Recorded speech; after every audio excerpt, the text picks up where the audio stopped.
Hi, my name is Debbie Samuels, and I get to bring you the Daily Devo today.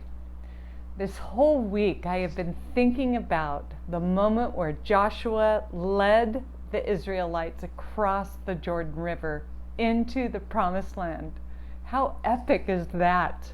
And now in Joshua 5, we're finding that they are now in the Promised Land, and God has told them He's going to give them the city.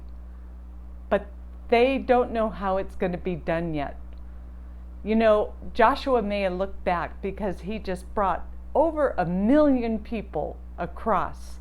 And there's men, women, children, animals holding their tents, dragging their luggage. This is a pretty ragtag army. And they're coming across just looking for what they're going to do next.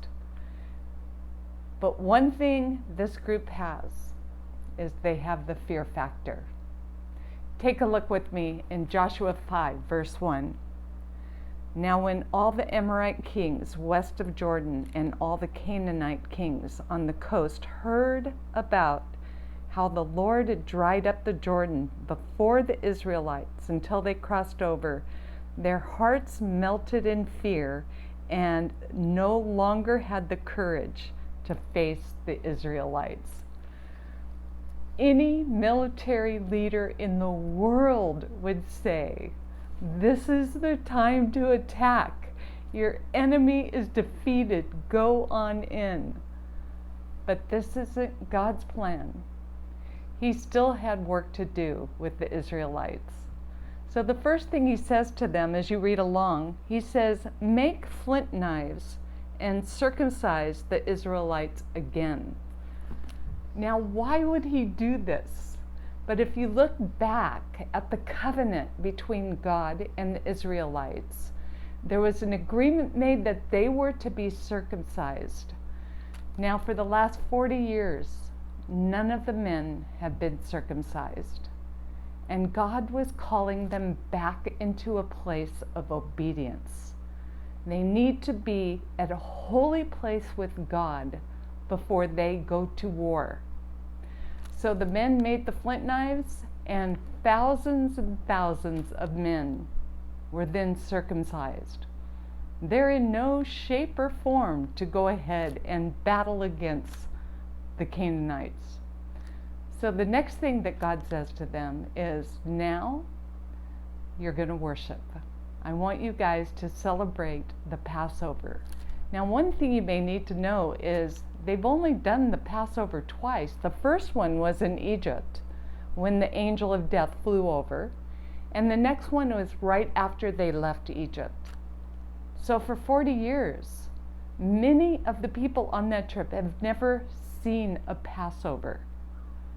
And so I can imagine the emotion that came up with the stories of what the Passover was. For the first time, they're putting blood on the doorway of their tent. And they're preparing the food that's going to be eaten during the Passover.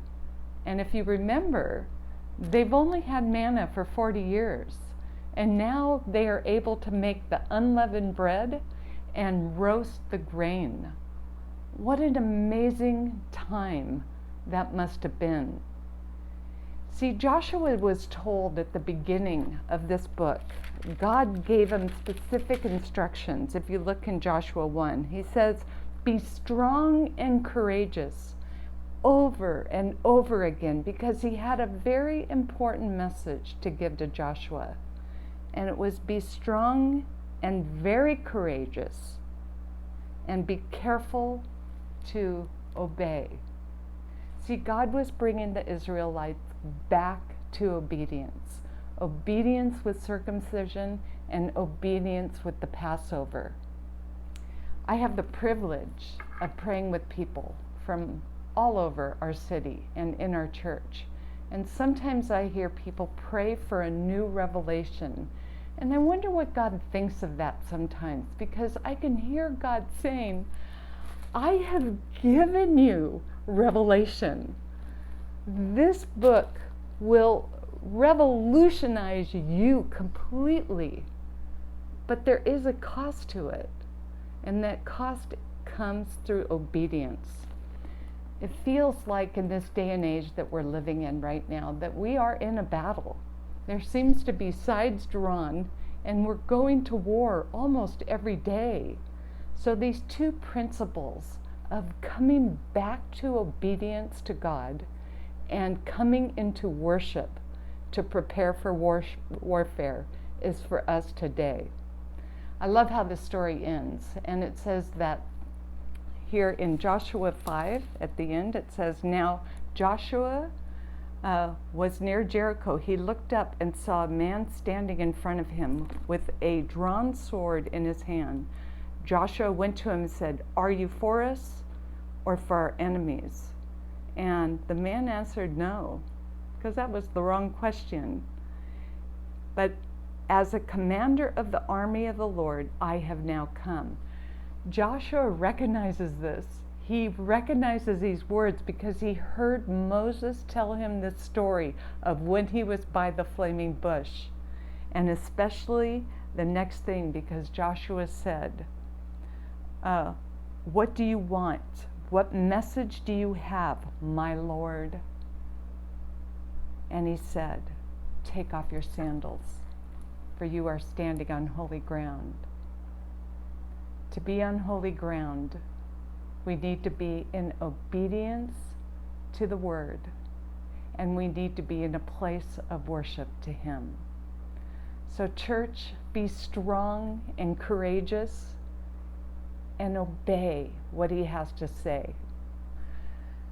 We hope that you join us for our online services, and they come up online today, or you can meet with us in person tomorrow, Sunday, either at the 9 a.m. service or the 6 p.m. service. We really hope to see you there. May God bless you today.